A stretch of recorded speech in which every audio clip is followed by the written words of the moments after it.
Junior Enterprise Europe webinar series. I'm Jure Stolle. I'm 22 years old and from Germany. I'm the president of Junior Enterprises Europe. And together with my team, which you can see here, we're taking a gap year, living in Brussels, working for Junior Enterprise Europe. So leading an organization that spans 14 countries and more than 33,000 students across Europe. We are working by departments, so we have 15 departments in total.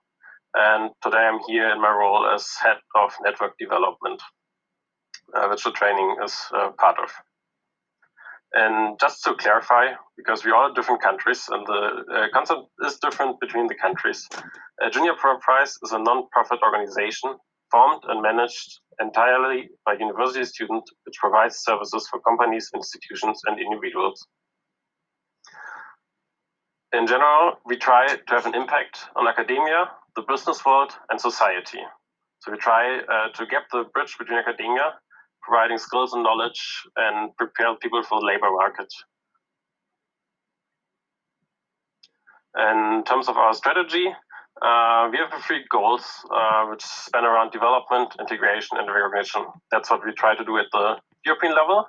And as part of we have a few years back launched the Excellence Awards program, where we recognize highly developed JEEs in our network. And to further enhance the best practice exchange, which is part of the goals, we've now developed this training series where we give the chance to our Excellence Awards winners to share some of their knowledge with the rest of the network.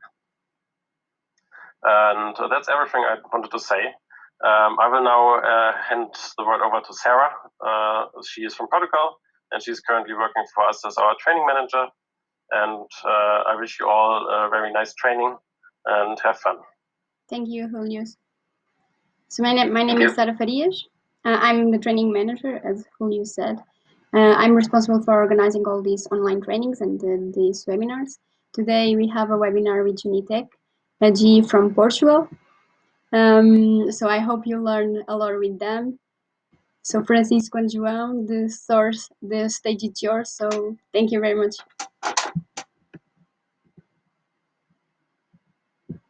Okay, so we still have just 10 people.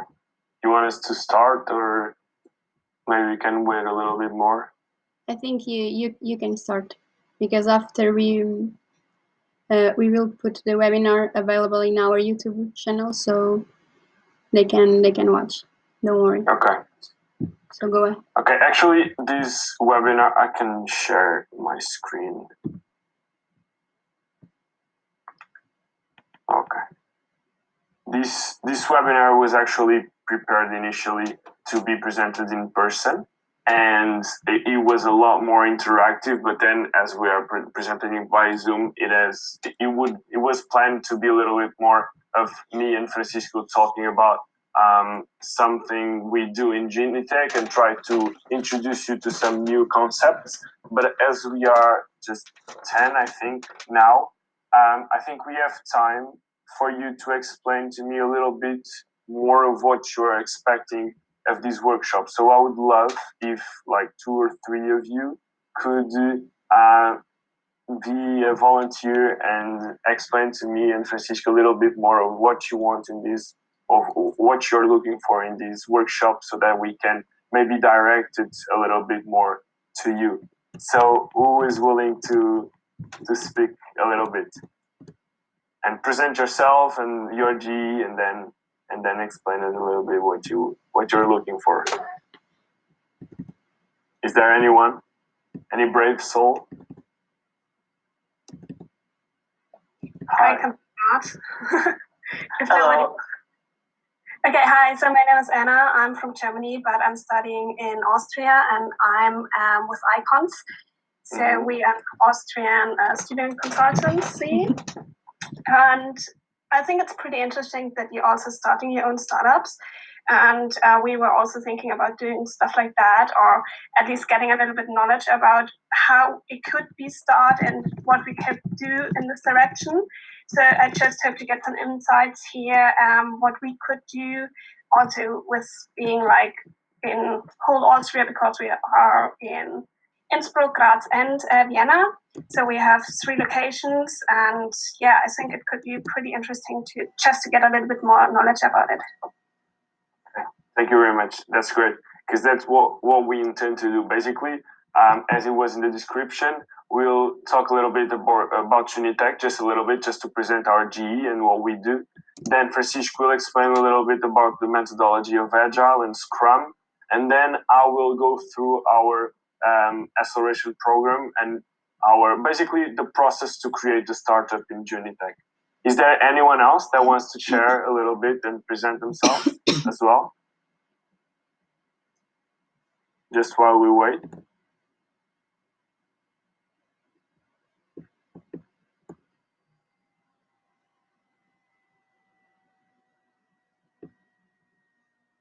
Good.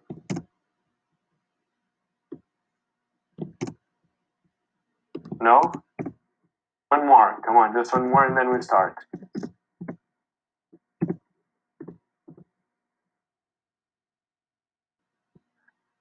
No one brave is here. Oh. Hello, everyone. Hi. Hello, Lorenzo. Hello. I'm from Italy, from JEUR, Junior Enterprise from Turin. And I was curious about how do you work in agile mode? What you can say about all the agile method system of managing a startup or to work, and how junior enterprise can be considered a startup. How can work as a startup? Okay, we're going to talk a little bit about Agile and Scrum and the methodology in itself. So I think it's a relevant question for this presentation and this workshop, because we are going to talk about it. So look forward to that part. It's just right after the presentation about JUNITEC. Then I'll do that Scrum and Agile talk. So we're going to talk about it. Stay tuned. Very nice, thank you. Cool. Okay, I think, we still just have 10 people, but I think we'll start. Hello. She's not.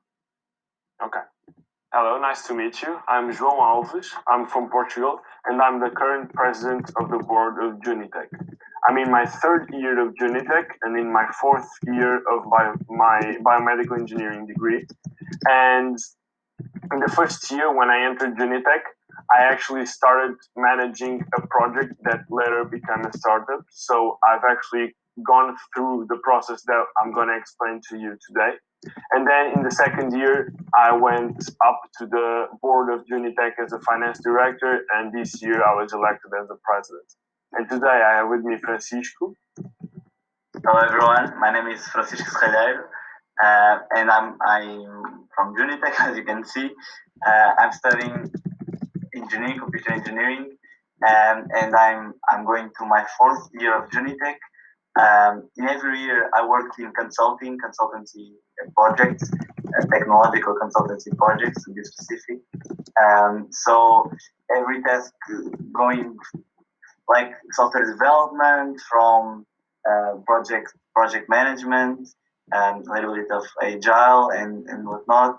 Then I went to manage all the consultancy projects, our department of consultancy.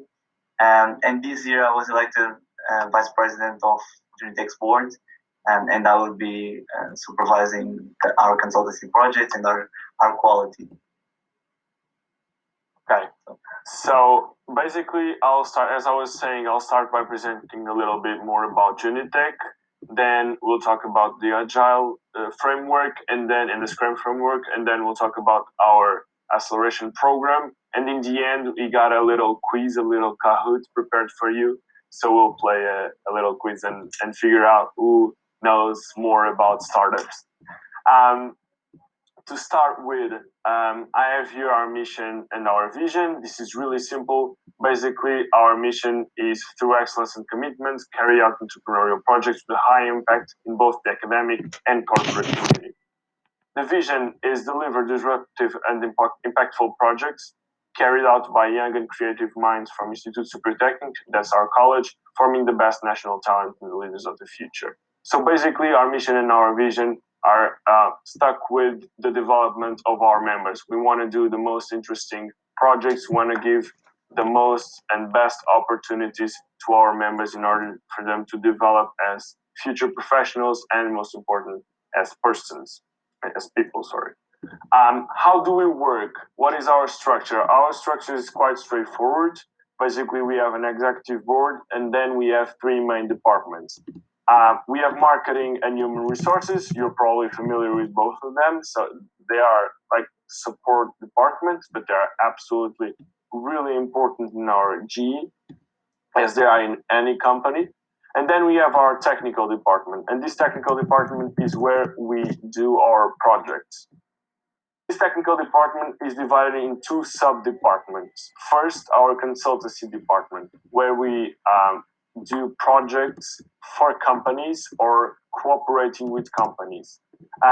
These projects will use usually really high-end and disruptive technologies because we want to do the most interesting projects. We want to give our members the most interesting projects with the most interesting companies.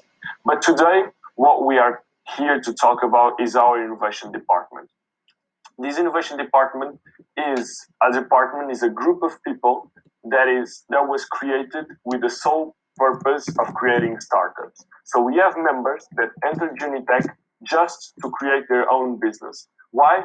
Because we support them with mentorship, we support them with financially, we support them with our acceleration program, with a lot of stuff, with material. Basically, in the first phase, our first two phases, like pre-seed and seed, we are their parents, let's put it this way.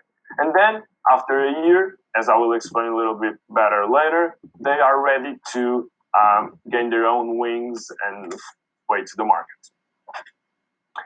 So this is our acceleration program. Obviously, it is a lot more complicated than this, but it is divided in three main phases. The pre-seed, so the ideation phase, then the development phase, and then the launch phase.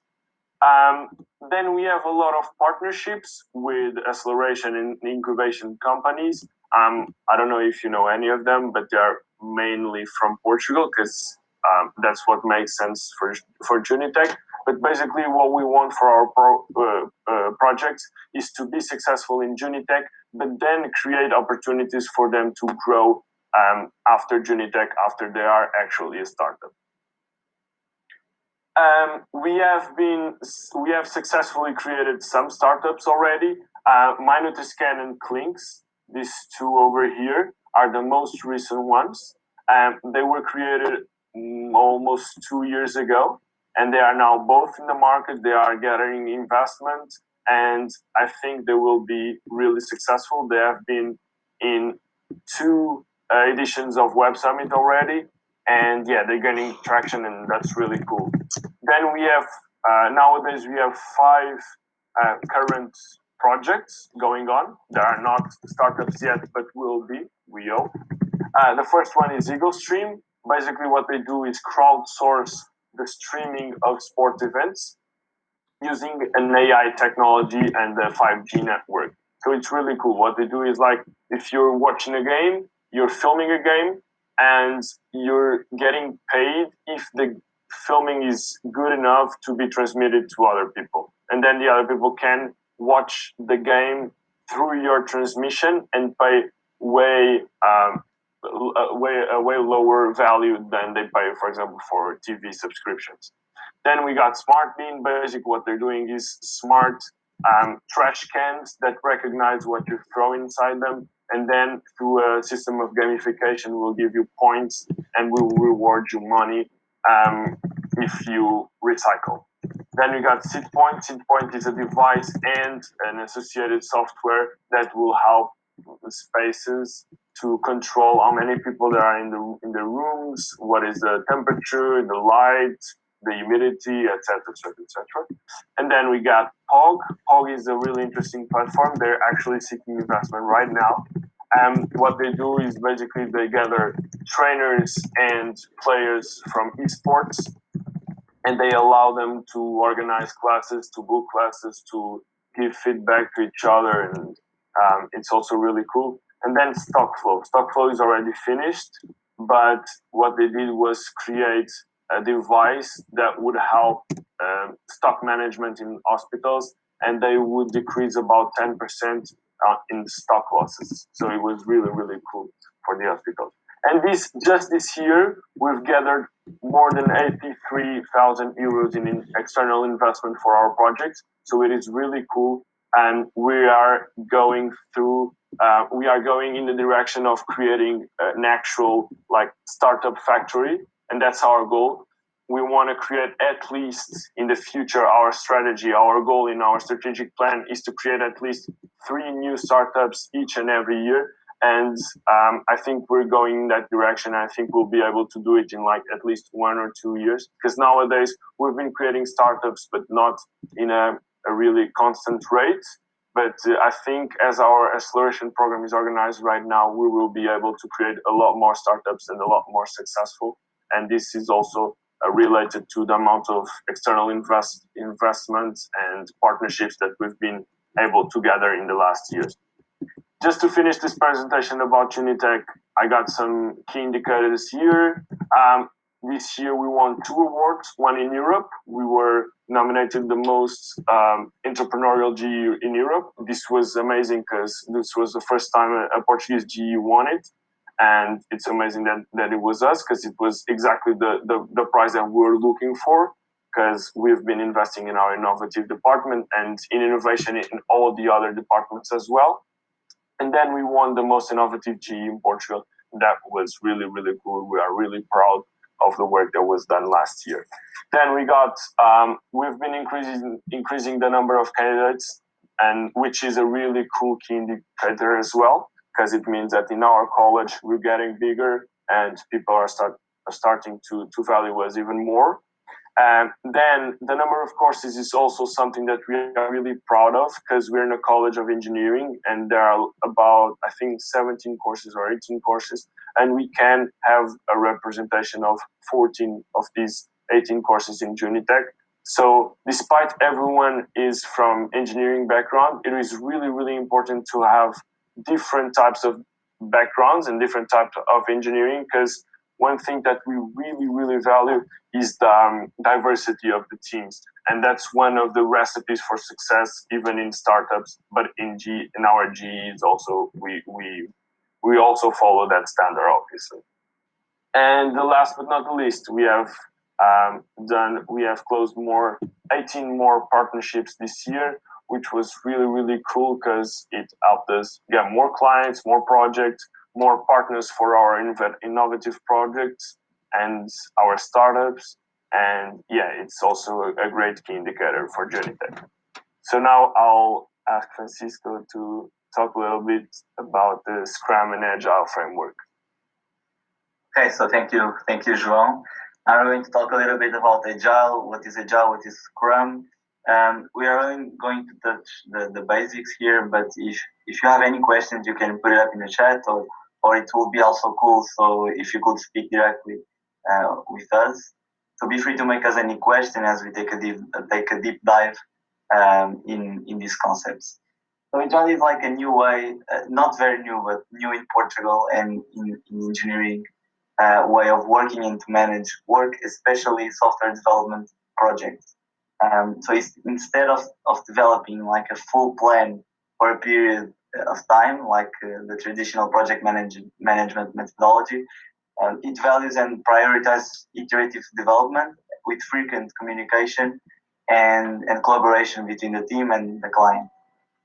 So Scrum in here is like a structured framework, a fixed framework created by these gentlemen, Jeff Sutherland and Ken Schwaber, and I hope I'm saying it right. and it implements in a project management methodology those agile values: the communication, the collaboration, and the iterative development, the rapid like programming in and developing in iterations and quick periods of development. It's lightweight, meaning it's not like highly structured or packed with many details, and it's simple to understand, especially the basics. You'll see in 20 minutes, you'll understand it better than me. But it's hard to master, so we all have our habits of working, and Scrum is not natural. It's not easy to do Scrum really well. Like our whole habits are difficult to forget, and it's difficult to implement this new kind of working with Scrum. So let's start with the team. We have three main roles in Scrum. The product owner is responsible for development and presenting the product vision. When we talk about product, we talk about specifically or mainly software, but it can also be adapted to other parts of other projects and other areas. So what's the product supposed to be like? How is supposed to feel to the user? How can I present it to you? These are the type of questions the product owner does to himself and to the team. That's why he creates the product roadmap, because he is responsible for helping the team to develop the best with the highest possible value for the user or the client. In a consulting environment, this is the role that makes the most contact with the client and communicates with the client weekly to make sure that what is being developed, the product, is going in a good direction. The Scrum Master is the main responsible for team productivity and their commitment to Scrum meetings and to Scrum activities. The Scrum Master might like look like a little bit of not important, but he is really important because he's responsible for maintaining the Scrum good working habits between everyone and making sure that everyone is in line and the common purpose and the common goal is aligned. Finally, the development team, who is the ones that are going to make things happen. They are going to develop every sprint, a small but valuable increment to the product. It's necessary that they have to be interdisciplinary, because in Scrum there's no functional departments and there's no cross communication between departments. Let's say everything happens in the scope of the team, ideally, and it's very important but difficult to implement. They have to be self-organized. There's no manager telling what the tasks are going to be, and that's not usual. Let's say that's why Scrum is hard to implement. A little bit of a highlight regarding the cross-functionality of every development team. Notice that on your left you have a typical functional organization that organizes everyone in departments or teams regarding the technical skills. And in projects you can have this organization. Then on your right, the cross-function team. So you have to have at least one person of every functional expertise, and this improves substantially their productivity and communication, because it removes barriers or invisible lines that would otherwise cause friction and decrease project progression or progress. So let's go forward a little bit in our framework, the fixed framework of Scrum. So here you can see every step of the Scrum process, because it's a process. Notice that the core, it's an iterative cycle that's called a sprint. A sprint is a fixed period of time of work. You can find like typically 2 weeks or 2 to 4 weeks. In JUNITEC, when we were trying to work with Scrum, we found that 2 weeks are a little bit of it's reduced time for us, because this is in the context of a company, like 8 hours every day, and we do not have that context, as you know. So maybe in a junior enterprise it's better to increase that sprint time to 3 or 4 weeks, and it has to be adjusted to the context and the reality of the junior enterprise. So you have every process or every step of the process, and then finally you deliver the product increment. We can start with product backlog. John, please, next slide. Yeah, exactly. Thank you. So it's basically the list of like every feature or every bug or every improvement that can be implemented into the product. However, not everything is a priority, and that's important. So it's the product owner's responsibility to order what's the feature or the bug that's most important to the client or to the product. So it's his responsibility to constantly update the product backlog as with what's happening in the project. So imagine that the team found a new bug. The new bug has to be added to the product backlog, and if it's a really hard or complex bug that causes a lot of problems in a product, it has to have a high priority in this list because it has to be fixed quickly. So next, we have the sprint planning. And the sprint planning is like you can say a meeting or an activity made by the development team. And notice that, and this is really important, the development team is on their own, no manager or no owner to tell them what to do. So with their independence and autonomy and technical knowledge, they pick and choose how many items they will develop in that sprint, and then they register in the sprint backlog. Let's say the sprint backlog, it's like a list, like the product backlog, but it's mainly focused on that sprint. So next we have the daily Scrum meeting. This is a meeting that's really important when it's well done, or it has to be at the same place and time regularly to create the routine in the team, and it has to involve everyone to checkpoint what was done yesterday and what am I planning to do today.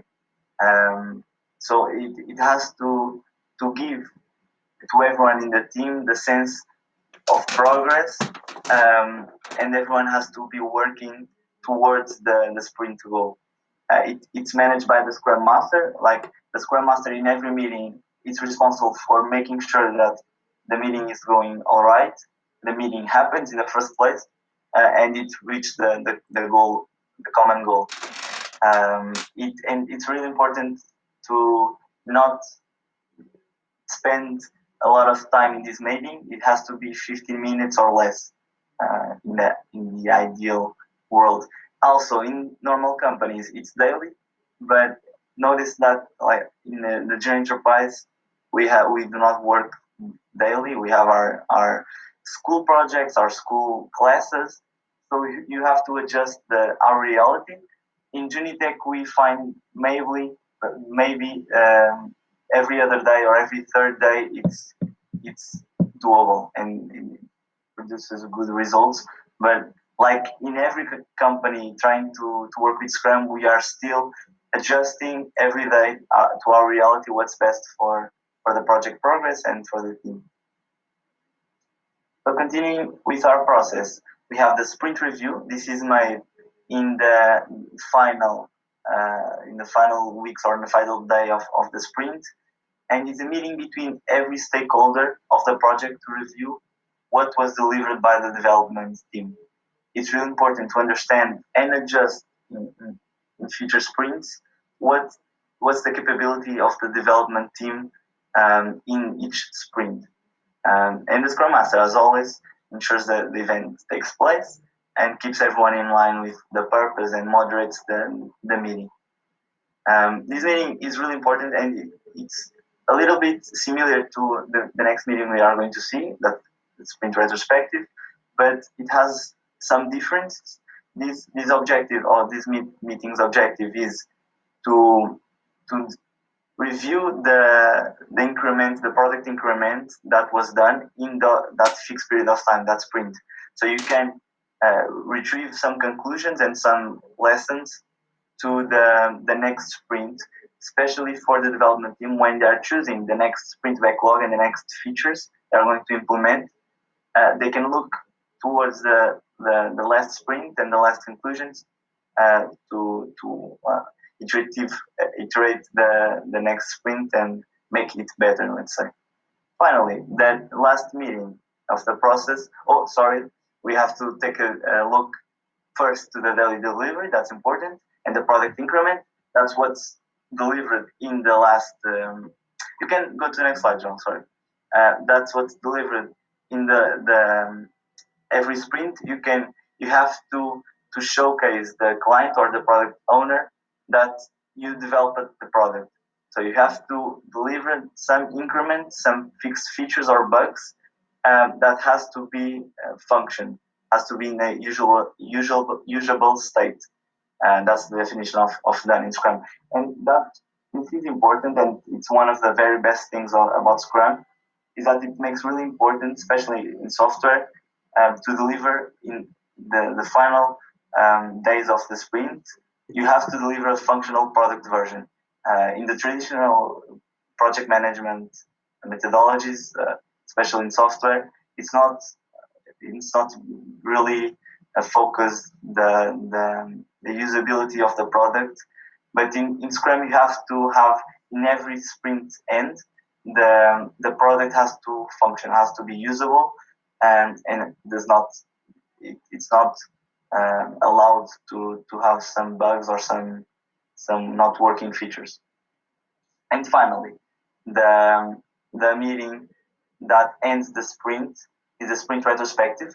And the sprint retrospective, it's really important, and it's a little bit of an innovation in project management, because it's a meeting that everyone gathers together and discuss with transparency and honesty what's going all right, what's not going all right in the team relationship, in every person involved, in the process, in the tools.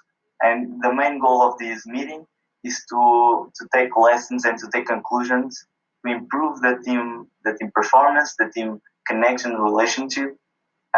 So in the next sprints, they have a better performance, they have a better relationship, and the product in itself or the project to the client improves the quality. In JUNITEC experience, we found that you can do this meeting even if you're not working in Scrum main methodology. It's a really good meeting to gather everyone involved in your project, and with a basic framework. For example, we used start, stop, and continue. So 3 columns. In one column, you say what you have to start doing. For example, you are arriving late in every meeting. You have to start arriving early in the meeting. What you have to stop doing, and what you can continue doing. That's making good in the project and in the quality of the development. So we recommend, even if you don't do Scrum, try and do a sprint retrospective, maybe research a little bit how it's done and the frameworks that you can use. But this meeting is really useful to improve the relationship and the performance of your teams. So I think this is a part where I pass the microphone to João, so we can talk about what's really interesting about JUNITEC. Thank you very much, Francisco. Thank you very much. I hope it was really clear. I think it was clear. This last part that Francisco was talking about is really important, even in the project, in the projects, and for example in the board where we don't use Scrum to manage our team. We always do retrospective meetings for at least once a semester, and it's really good because you'll feel good about yourself, about the things that you do right, and then you will be aware of things that you don't do that good, that you're not good at it, but you can improve, and it's really fulfilling. So now I'll start explaining a little bit how we form startups in JUNITEC. Firstly, I'll go through our acceleration program. Basically, our acceleration program was born from European Innovation Academy. I don't know if you know it, but it's a huge event that happens in, I don't know exactly, but I think it's 4 or 5 places around the world once a year. And one of the places is in Portugal. And this is an event that gathers more than 500 students and a lot of mentors and people from huge companies like Google and Microsoft and etc.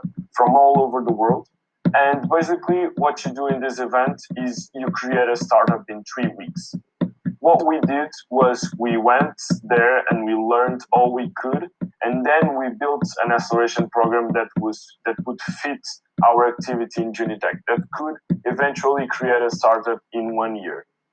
Obviously, this startup you create there in three weeks will never be a final solution and a final project. It's just a draft. Here in our acceleration program, we look forward to create actual startups in 1 year, and we really believe it is possible. And we know it is possible because it's proven there are startups that were already created by this acceleration program. Initially, we had our acceleration program divided in phases, as you see here. We have an ideation phase, our problem solution phase, problem solution fit phase, our customer development, and then we start to businessing our business and prototyping part, and our marketing, etc., etc., etc. This is the first acceleration program that we had in JUNITEC, and it worked, and it was good, but it was too static. So it was exactly the same for each and every project. And for example, when I was managing the project that ended up becoming a startup, what I felt was that I wanted to start, for example, in the problem solution fit phase. Why? Because I wanted to start doing benchmarking. I wanted to start looking for validation. I wanted to ask people what they wanted before my ideation phase. Because I had an idea, I didn't love it. I thought I needed to change it. But because the structure was too strict, I had to follow my acceleration program, and I think it delayed a little bit the project. So we thought about what we could do, and this year we revolutionized a little bit the acceleration program, and we created this. Basically, the phases are exactly the same, but they are redistributed. So now what we have is an ideation sprint and 2 runs. And in these 2 runs, we have 3 cycles. So our acceleration program always works with cycles. In the ideation sprint, what we want is to define the problem and find a way to solve it. I'm going to explain it a little bit better later. In the first run, what we want is the validation cycle. What happens in the validation cycle is basically you work in everything around the solution so that you can guarantee that the solution is good enough for you to start prototyping and for you to start looking for clients and partners. If it is not good enough, you will basically initiate the ideation sprint again, go through the first run again, and only when the validation cycle tells you that the idea is good enough, you'll go through to the second run. Usually each run has a semester. The ideation sprint is like a week.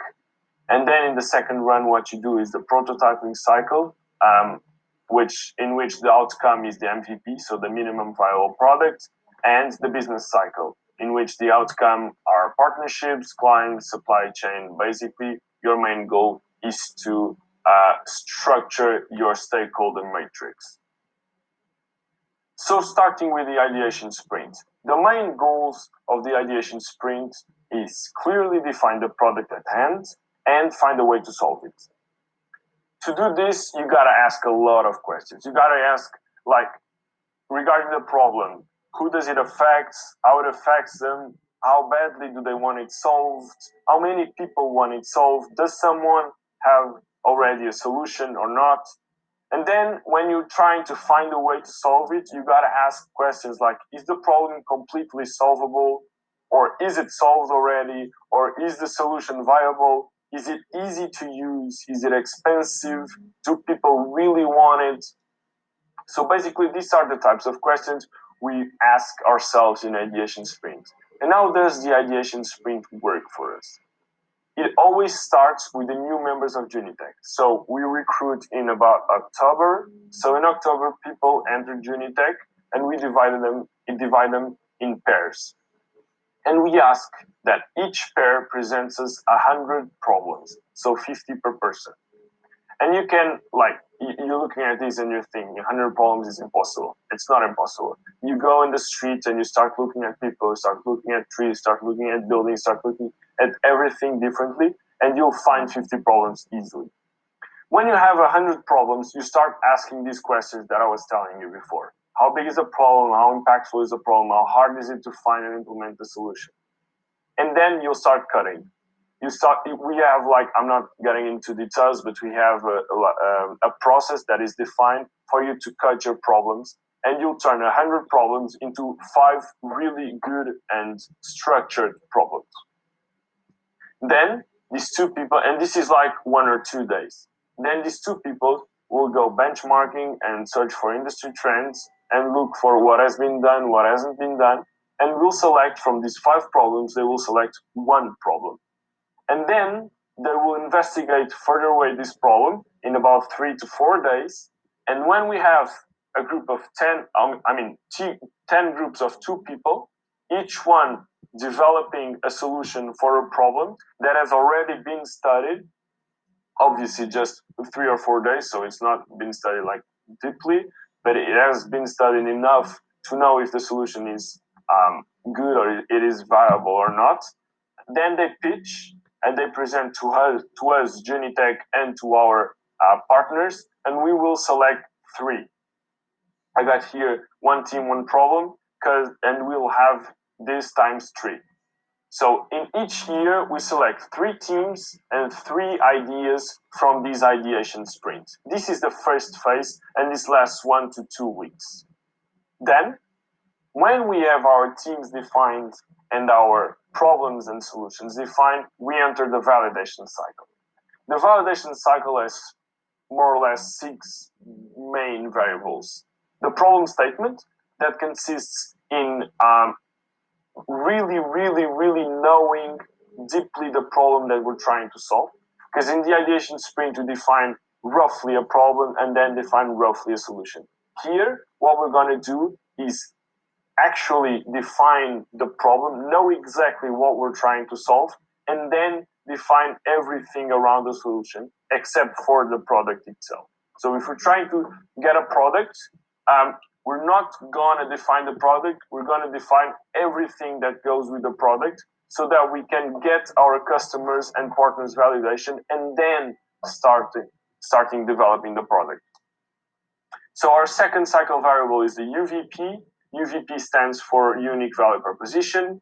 I'm going to explain it a little bit later as well. Then the market size and identification, the client characterization, the business model sketch, and then at the end, the MVP proposal. So basically, what is going to be our MPP? That's minimum value product. So that's something that works. So basically, we're going to draw, not produce, not prototype, but draw what would be our minimum value product. So something that we could already deliver to customers or to clients.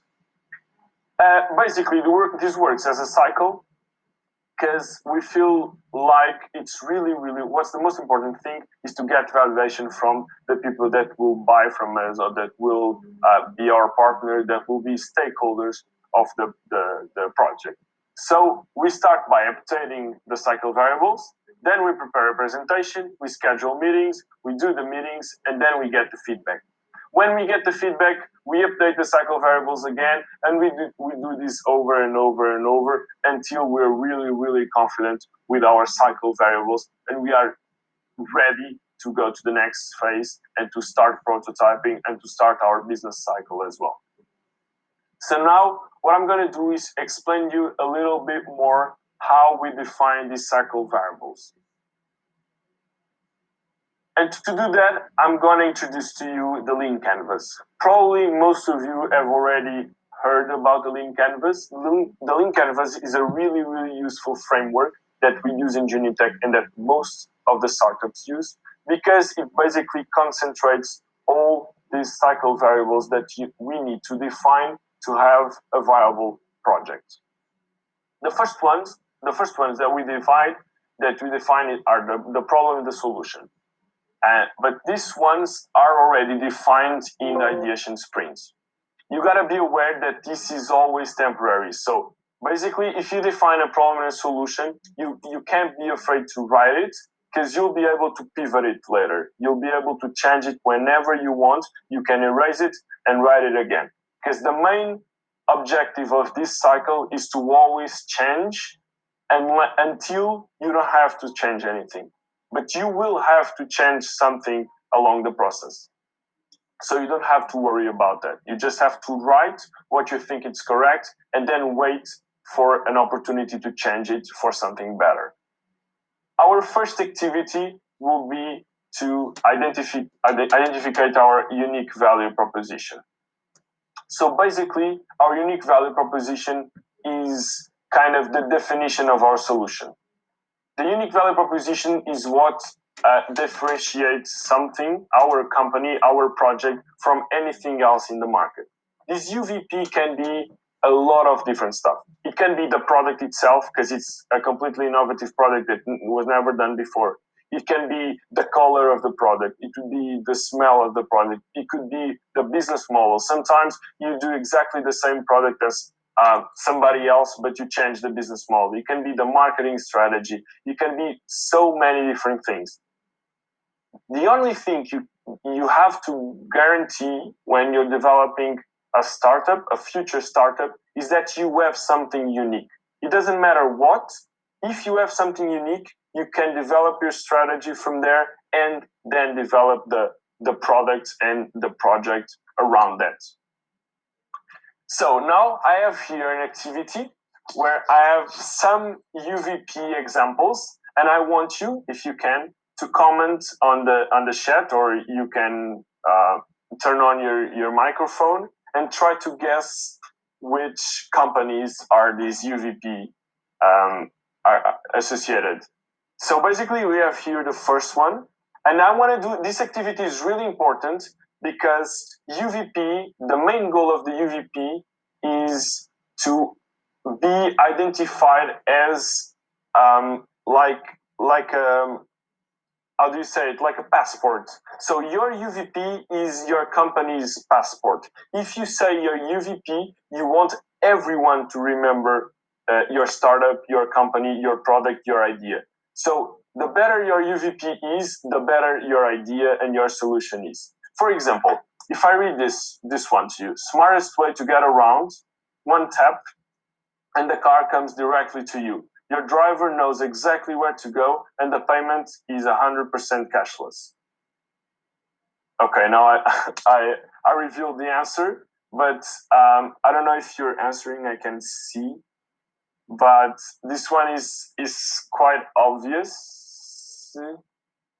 This one is quite obvious. This is Uber. Basically, I think if you read this, you'll think in Uber right away. Because this describes exactly what Uber offers you and what, for example, taxis didn't offer you before. This one, the experience is the product. A phone should be more than a collection of features. Above all, a phone should be simple, beautiful, and magical to use. The first company that started thinking about this was Apple, obviously. So basically what Steve Jobs thought was that we shouldn't have just have a phone to call people and to send text messages. We should have our lives in our phones. And this was his vision, this was his strategy, and this was his UVP. Because Apple wasn't the first company to produce phones, and nowadays it is the biggest company that produces phones, and it is the biggest player in the market. So they built that based on this UVP. The UVP is not that the phone is really good. The UVP is that the phone is not just to call people. The phone is a lot more than that. And then I got here my third example. Be more productive at work with less effort. It makes users' working lives simpler, more pleasant, and more productive. This is Slack's UVP.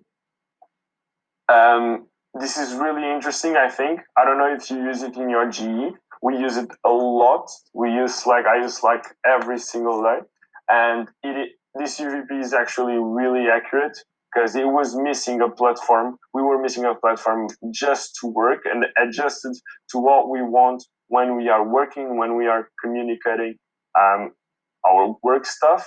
because we had WhatsApp, we had Facebook Messenger, we had a lot of them, but none of them was adapted to the circumstances. And that's what Slack did, and that's why they were so successful.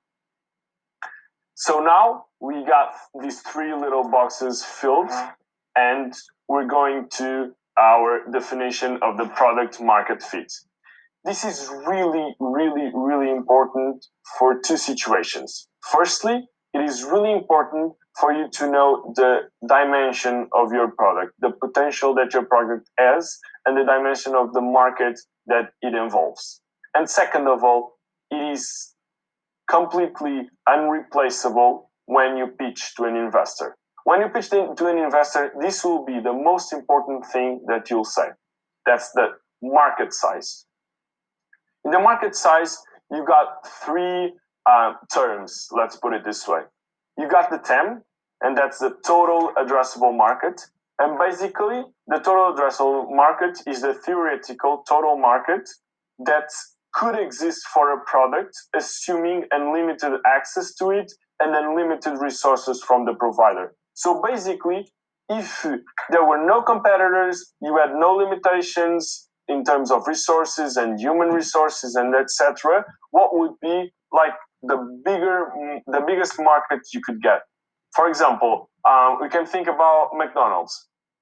If there was no other fast food chain, if every single one could access a McDonald's store, if everyone liked meat, everyone loved chips, and etc., etc., etc., the TAM of McDonald's would probably be 7 billion people in the world. The whole world could be the TAM of McDonald's. Then, as this is not realistic at all, we define SAM. SAM is a serviceable available market.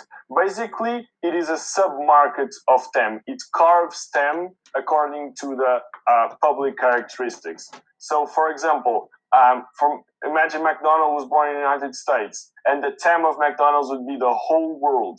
But McDonald's would think initially, like, I'm just going to open a store in the town. So if I open a store in this town, my SAM will be probably like every single one in this town.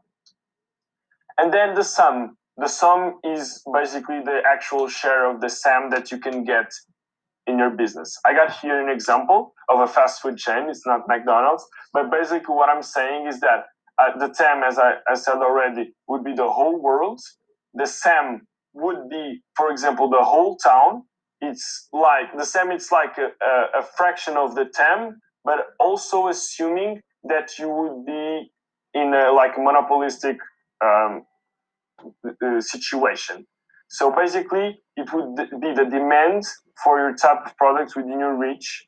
And in other words, if you were the only fast food in town, you would generate the revenues of a SAM.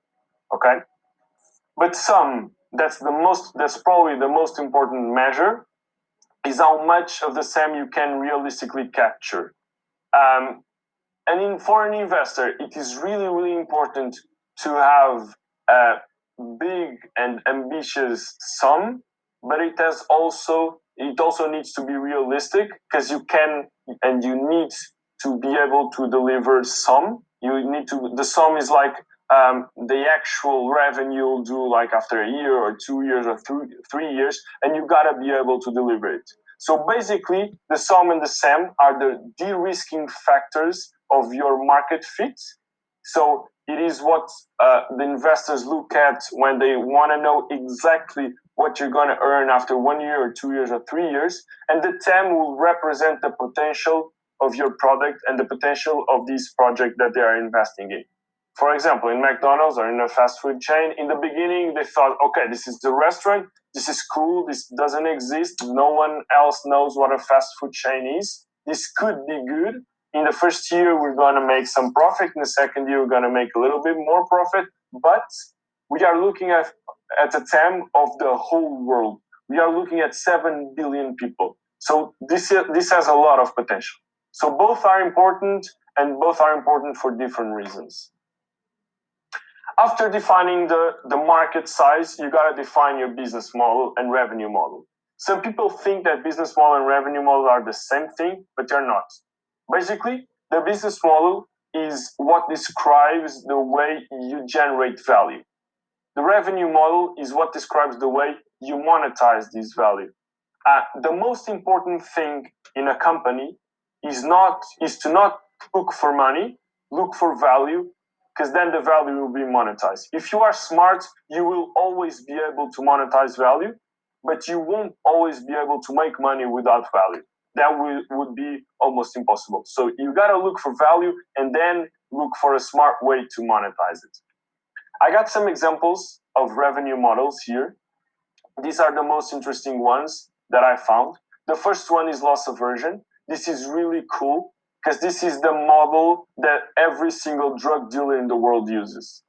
What they do is basically they give you a small amount of product in the beginning, they get you addicted, and then they increase the prices and they make a lot of money out of it. For example, Dropbox did something similar. Dropbox was the first service of its kind to appear, so it made a huge effort, and it was free at the beginning, to get as many clients as they could. And then when clients were kind of stuck to Dropbox, they increased the prices and they created a lot of premium features, and people started paying, and they started earning a lot of money because of people's inertia. So people were kind of stuck to Dropbox, and they didn't change to better services because they were already installed in Dropbox. So this is one of the revenue models that work better. Then we got the convenience and shortcuts. This is also a really psychological revenue model, and basically it consists in creating like a hard path and a simple path. So for example, if I told you, you really want a burger, you're really hungry, but to get a burger, you have two paths. First, you run 50 kilometers, and second, you pay €5. What will you choose? Probably like 1% will run the 50 kilometers, but 99% will pay the €5. So basically, this is what some companies do. They create shortcuts, they create convenience paths for you that you will happily pay, just not to like get bothered by some useless stuff. Then you got the freemium. I don't have to go deep on this one. I think you probably know it. Basically, companies that create a free service, and this free service must be good enough to gather users and good enough to make these users want to pay the premium feature, because that's how you make money. Obviously, even the free users will generate money, because usually companies will take advantage of that to sell advertising. For example, Spotify does that. But this is also a really, really efficient revenue model because of that.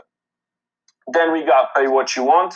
This basically only works in products that have a fixed cost, but then don't have a variable costs. For example, like software and video games, not that much, but something more around software that have like high fixed costs of production, but then they don't have variable costs. They can like send it to anyone they want.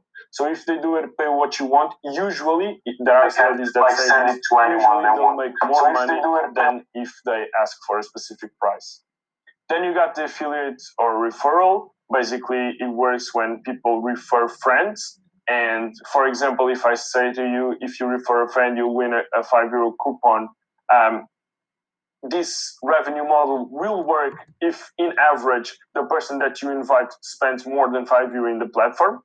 And there are studies as well that says that, in average, the people that are invited will spend always more than the coupons, always. And this also includes and helps the companies to get more clients.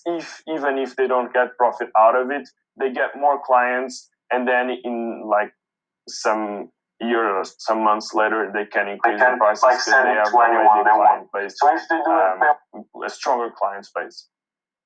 Then you have data resell. Basically, this is a revenue model where a third party pays. So your customers, your users don't pay, but you use an alternative revenue model in order to get money from a third party.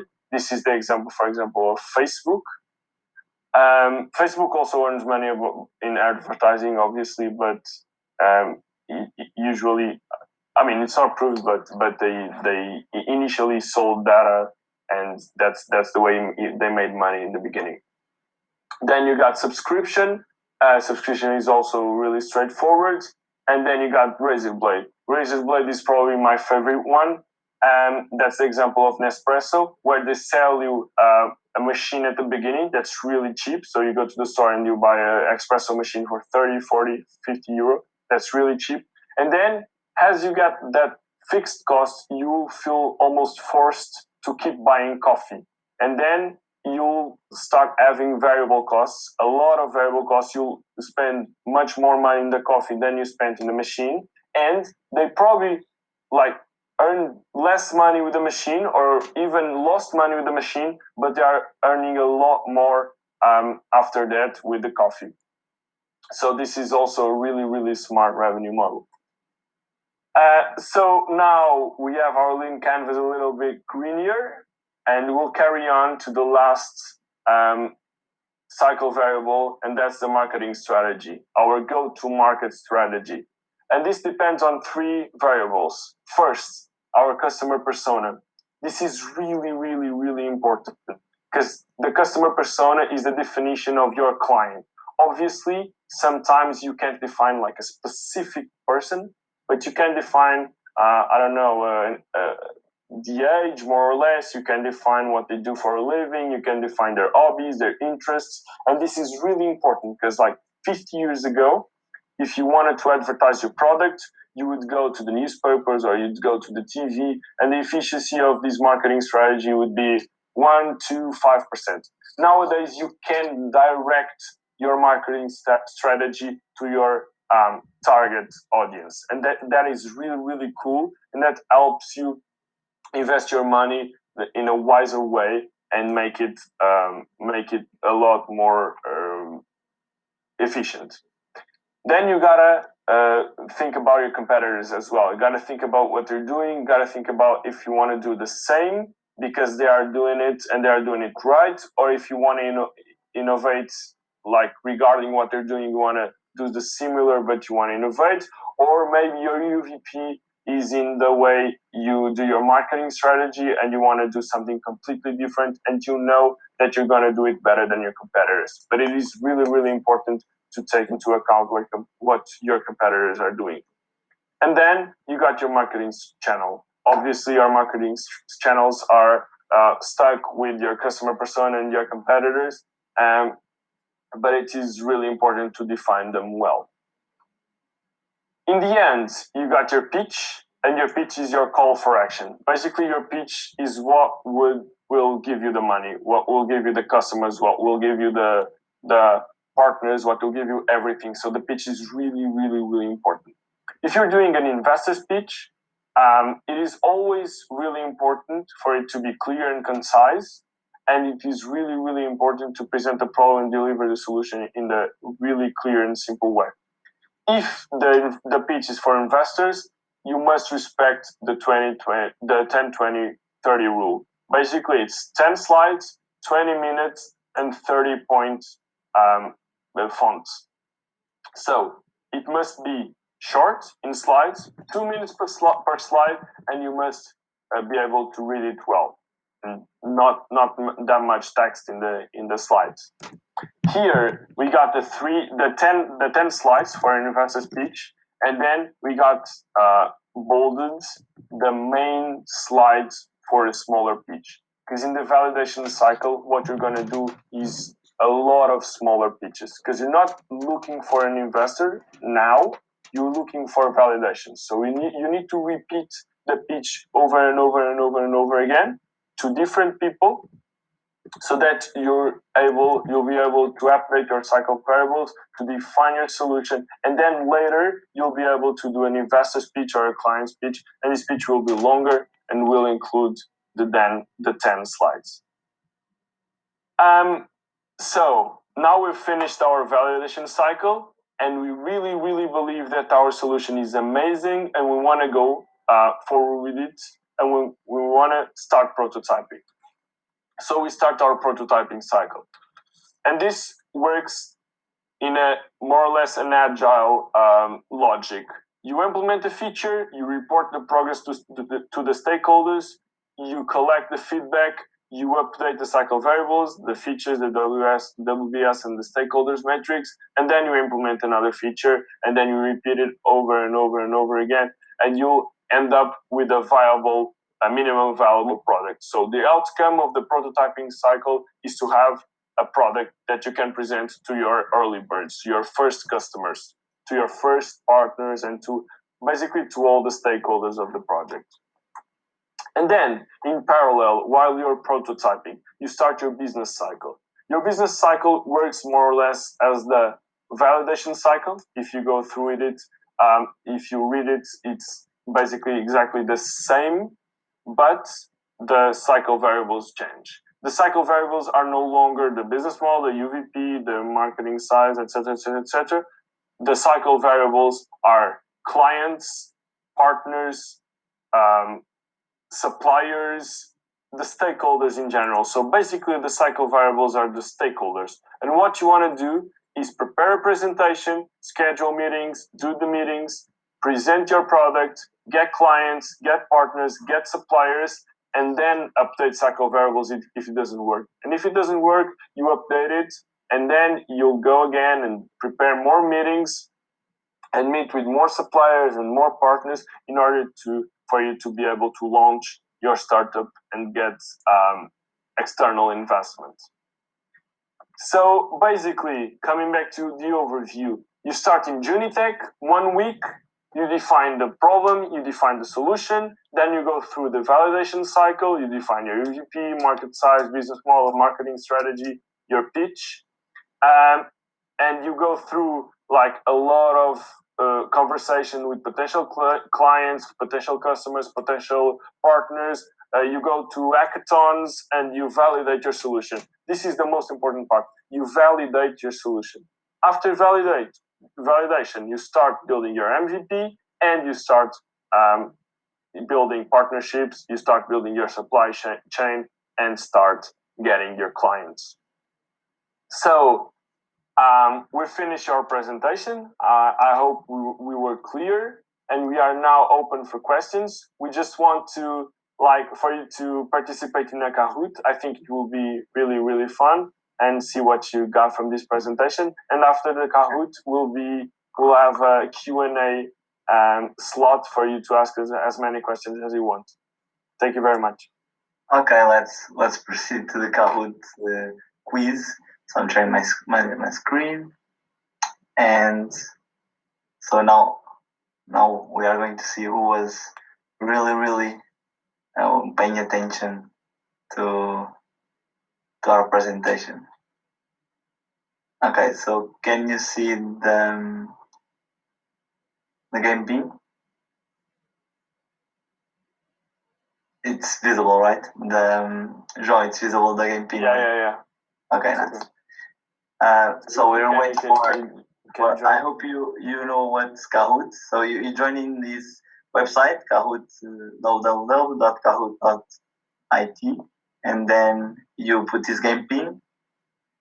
Nice. We have the first player joining in. Hello, Hannah.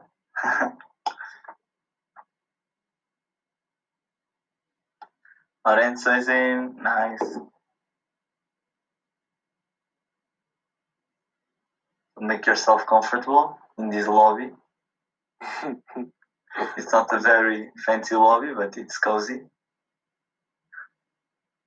Okay, we have 4 players in. Missing. I think we got 6 people, so 2 is missing. 2 are missing.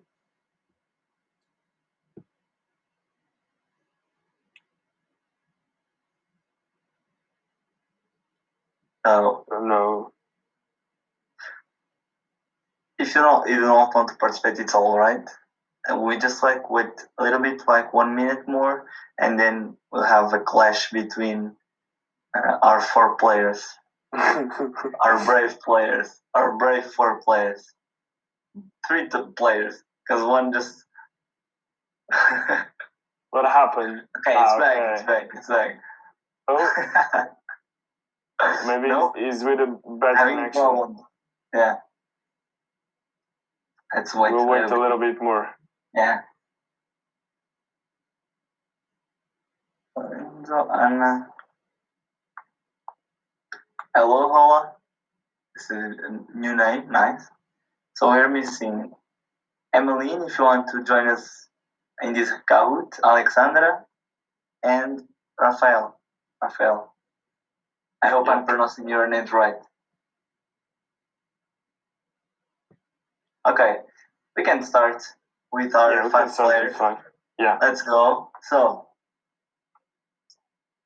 JEE workshop about a Kahoot about everything we're talking. Who were the creators of Scrum?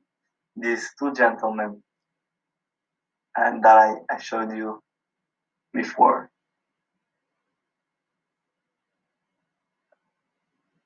Okay. There was just one answer. Yeah, you gotta be quick. You gotta be quick. Let's go. Let's go. No, I made it low time to prevent anyone to research in Google. Product master is or is not a Scrum role? Okay, 5 answers. Yeah, you can skip. I think we're only 5, so I don't know if I skip. Do I miss the questions or?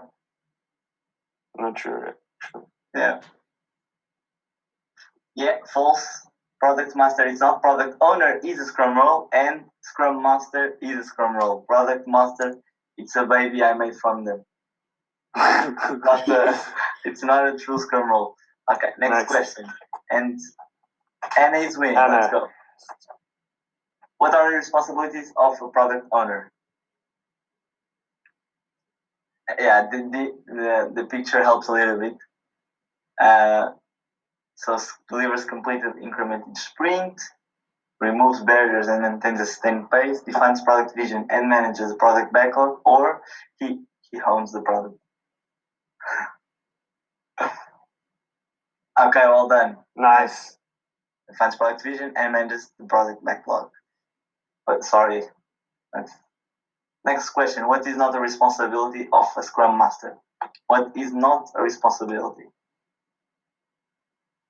Removes barriers, maintains sustained pace, creates product roadmap, or maintains good team Scrum habits.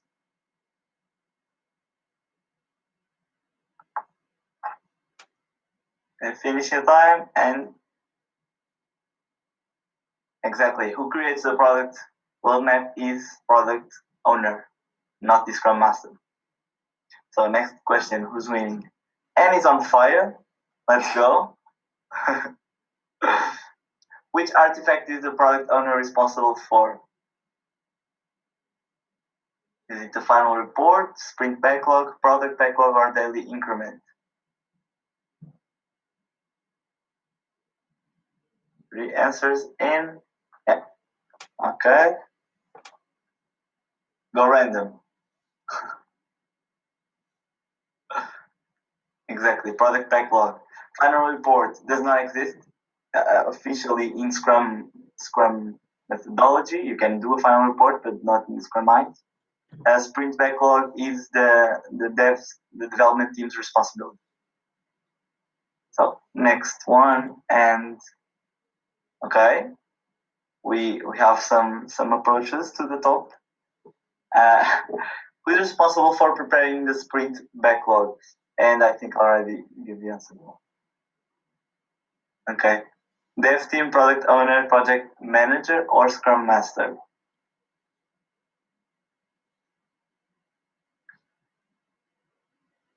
I think I gave the answer before. Dev team, exactly. So the sprint backlog is made during the sprint planning. That's the first meeting of the sprint, and it's the responsibility of the dev team to do it. So because they are the people who knows the best what can they develop in one sprint. That's why they are the ones to do the sprint backlog. Next question.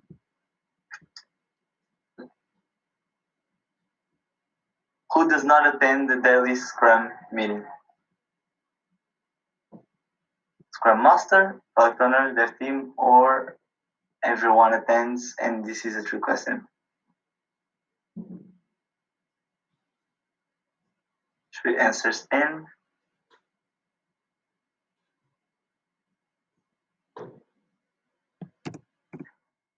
Exactly. This was a trick question. Everyone attends the daily Scrum meeting because it's the most important meeting to see what's being done in the project.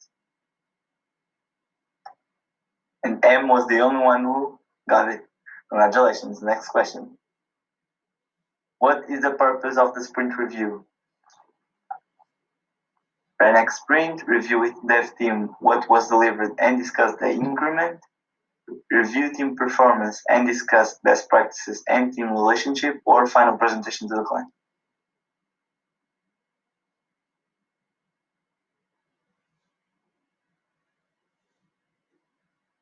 Exactly. Last one. This is the meeting that all the stakeholders see what was delivered to the product in this sprint. Okay, good job, guys. Let's go. What is the purpose of the sprint retrospective? And it's not the same as a sprint review.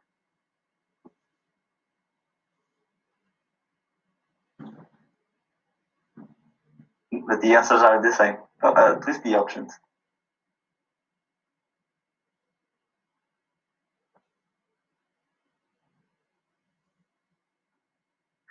Exactly. The sprint retrospective, it's the discussion between the team to evaluate the performance. Oh, I have like 2 the same question. Okay, well done. Who got it? Sorry, guys, I have the same option here. So next question. Good job, everyone. Which of these 4 is not the JUNITEC department? Marketing, technical, commercial, and sales, human resources. This is referring to João at the beginning. He showed the internal organization of JUNITEC, and there's one department that we have not. Commercial and sales, exactly. Technical is our main one, human resources and marketing, we have those one. And Anna is on fire again, let's go. How many partnerships did JUNITEC close last year? 13, 16, 18, or 19?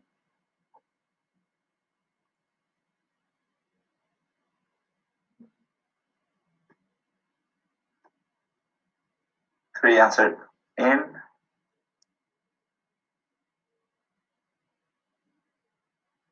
$18. Wow, nice memory, guys.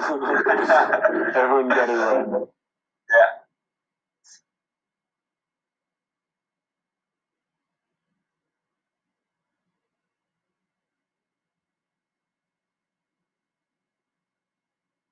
Almost international. And this is a picture of